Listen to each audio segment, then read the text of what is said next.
ನಿಮ್ಮ ಪಾದಯಾತ್ರೆಗೆ ನಾನು ಬಗ್ಗಲ್ಲ ಜಗ್ಗಲ್ಲ ಎಂದು ಗುಡುಗಿದ ಸಿಎಂ ಸಿದ್ದರಾಮಯ್ಯ. ನಿಮ್ಮ ಪರ ಬಂಡೆಯಂತೆ ನಿಲ್ತೇನೆ ಎಂದ ಡಿಕೆ ಶಿವಕುಮಾರ್. ಬಿಜೆಪಿ ಜೆಡಿಎಸ್ಗೆ ಜನಾಂದೋಲನ ಯಾತ್ರೆಯಲ್ಲಿ ಕೈ ನಾಯಕರ ಗುಡುಗು ಹೇಗಿತ್ತು? ಈ ಎಲ್ಲ ಸುದ್ದಿಯನ್ನ ನೋಡೋಣ. ಮಾತಿನ ಸಮರ ನ್ಯೂಸ್ ಟಾಪ್ 9 ಅಲ್ಲಿ.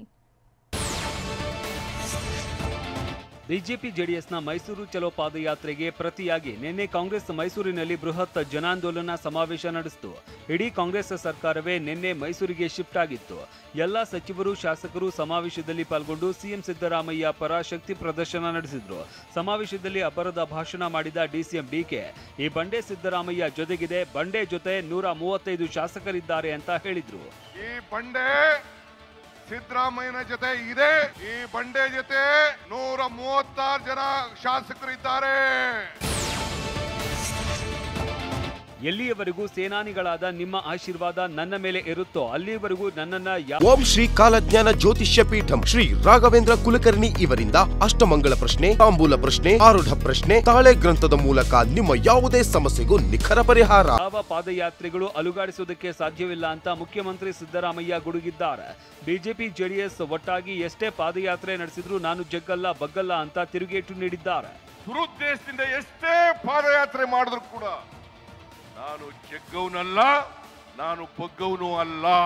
ನಿಮ್ಮ ಆಶೀರ್ವಾದ ಎಲ್ಲಿವರೆಗಿರ್ತದೆ ಅಲ್ಲಿವರೆಗೆ ನನಗೆ ಯಾರೂ ಕೂಡ ಮುಟ್ಲಿಕ್ಕೆ ಸಾಧ್ಯ ಇಲ್ಲ. ಮನುವಾದಿಗಳು, ಜಾತಿವಾದಿಗಳು ಯಾವತ್ತೂ ಶೋಷಿತರು ಅಧಿಕಾರ ನಡೆಸೋದನ್ನ ಸಹಿಸೋದಿಲ್ಲ. ದೇವರಾಜ ಅರಸು, ಬಂಗಾರಪ್ಪ ಅವರನ್ನ ಇವರು ಸಹಿಸಲಿಲ್ಲ, ಈಗ ನನ್ನನ್ನು ಸಹಿಸ್ತಾ ಇಲ್ಲ ಅಂತ ಸಿದ್ದರಾಮಯ್ಯ ಹೇಳಿದ್ದಾರೆ. ನಾನು ರಾಜ್ಯದ ಜನರ ಆಶೀರ್ವಾದದಿಂದ 2 ಬಾರಿ ಉಪಮುಖ್ಯಮಂತ್ರಿಯಾಗಿದ್ದೀನಿ, 2 ಬಾರಿ ಮುಖ್ಯಮಂತ್ರಿಯಾಗಿದ್ದೇನೆ. ನನಗೆ ಇಷ್ಟೆಲ್ಲ ಅಧಿಕಾರ ಸಿಕ್ಕಾಗಲೂ ನನಗೆ ಹಣ ಮಾಡುವ ಆಸೆ ಬಂದಿಲ್ಲ ಅಂತ ಹೇಳಿದ್ರು. ನಾನು ಇಷ್ಟೆಲ್ಲ ಅಧಿಕಾರ ಸಿಕ್ಕಿದ್ರು ಕೂಡ ಆಸ್ತಿ ಮಾಡ್ತಕ್ಕಂಥ ವ್ಯಾಮೋಹ ಬರಲಿಲ್ಲ, ನನ್ನ ಕುಟುಂಬಕ್ಕೆ ಬರಲಿಲ್ಲ. ನನ್ನ ಪತ್ನಿ ಇವತ್ತಿನವರೆಗೂ ಸಾರ್ವಜನಿಕವಾಗಿ ಕಾಣಿಸಿಲ್ಲ. 2 ಬಾರಿ ಸಿಎಂ ಆದರೂ ಪ್ರಮಾಣ ವಚನ ಕಾರ್ಯಕ್ರಮಕ್ಕೂ ಬರಲಿಲ್ಲ. ನಾವು ಭ್ರಷ್ಟಾಚಾರ ಮಾಡೋದಕ್ಕೆ ಸಾಧ್ಯವಿಲ್ಲ, ನಿಮ್ಮ ನಂಬಿಕೆಗೆ ದ್ರೋಹ ಎಸಗೋದಕ್ಕೆ ಸಾಧ್ಯವಿಲ್ಲ ಅಂತ ಸಿಎಂ ಸಿದ್ದರಾಮಯ್ಯ ಜನಾಂದೋಲನ ಸಮಾವೇಶದಲ್ಲಿ ಹೇಳಿದ್ರು.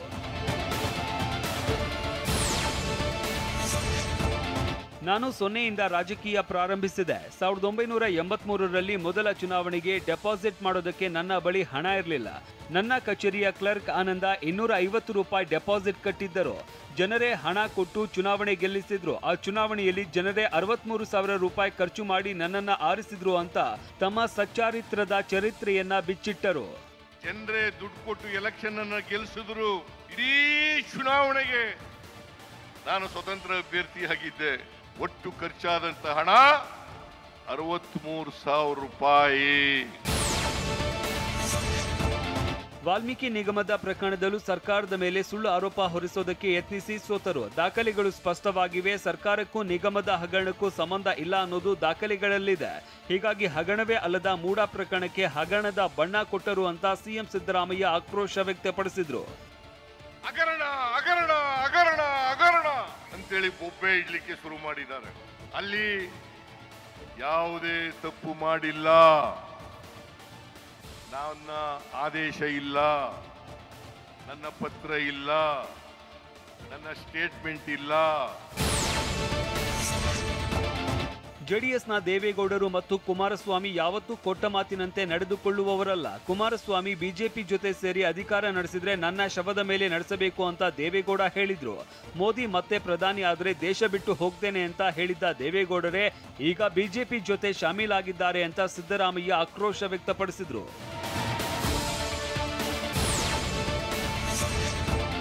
ಬಿಜೆಪಿ ಜೆಡಿಎಸ್ ಅಧಿಕಾರದಲ್ಲಿ ಇದ್ದಾಗ ನಡೆದಿದ್ದು 1-2 ಹಗರಣಗಳು. ಸುಪ್ರೀಂ ಕೋರ್ಟ್ನಲ್ಲಿ ತಮ್ಮ ಹಗರಣಗಳಿಗೆ ತಡೆಯಾಜ್ಞೆ ತಂದಿದ್ದರು. ಇವರು ನನ್ನ ರಾಜೀನಾಮೆ ಕೇಳ್ತಾ ಇದ್ದಾರೆ, ಇವರಿಗೆ ನಾಚಿಕೆ ಆಗಲ್ವಾ ಅಂದ್ರು. ಯಡಿಯೂರಪ್ಪ ಅವರು ಚೆಕ್ನಲ್ಲಿ ಲಂಚ ಪಡೆದು ಜೈಲಿಗೆ ಹೋದ್ರು. ಆರ್ ಅಶೋಕ್, ವಿಜಯೇಂದ್ರ ಇವರೆಲ್ಲರೂ ಜೈಲಿಗೆ ಹೋಗಬೇಕಾದವರು. ಇವರಿಗೆ ನನ್ನ ಬಗ್ಗೆ ಮಾತನಾಡುವ ಯಾವ ಯೋಗ್ಯತೆ ಇದೆ ಅಂತ ಸಿದ್ದರಾಮಯ್ಯ ಪ್ರಶ್ನಿಸಿದ್ರು. ಸುಮಾರು 18-20 ಹಗರಣಗಳಲ್ಲಿ ಸ್ವತಃ ಯಡಿಯೂರಪ್ಪನವರೇ ಪಾಲ್ದಾರರಲ್ಲಿ ಸಿಕ್ಕಾಕೊಂಡಿದ್ದಾರೆ.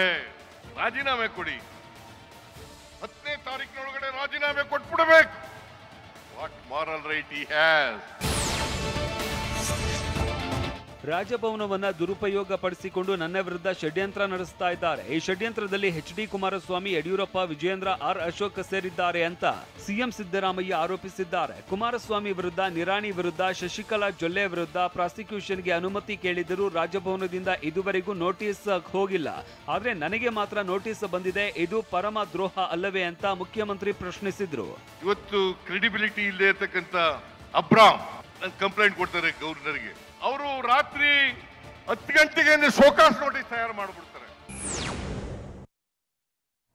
ಓಂ ಶ್ರೀ ಕಾಲಜ್ಞಾನ ಜ್ಯೋತಿಷ್ಯ ಪೀಠ ಪ್ರಧಾನ ತಾಂತ್ರಿಕ್ ಪಂಡಿತ್ ಶ್ರೀ ರಾಘವೇಂದ್ರ ಕುಲಕರ್ಣಿ ಇಷ್ಟಪಟ್ಟವರು ನಿಮ್ಮಂತೆ ಆಗಲು, ಗಂಡನ ಪರಸ್ತ್ರೀ ಸಹವಾಸ ಬಿಡಿಸಲು, ಇನ್ನೂ ಮುಂತಾದ ಕಠಿಣ ಹಾಗೂ ಗುಪ್ತ ಸಮಸ್ಯೆಗಳಿಗೆ ಶಾಶ್ವತ ಪರಿಹಾರ ತಿಳಿಸುತ್ತಾರೆ. ಹಿಂದೆ ಭೇಟಿ ಕೊಡಿ. ಮೊಬೈಲ್ ಸಂಖ್ಯೆ 9880020205.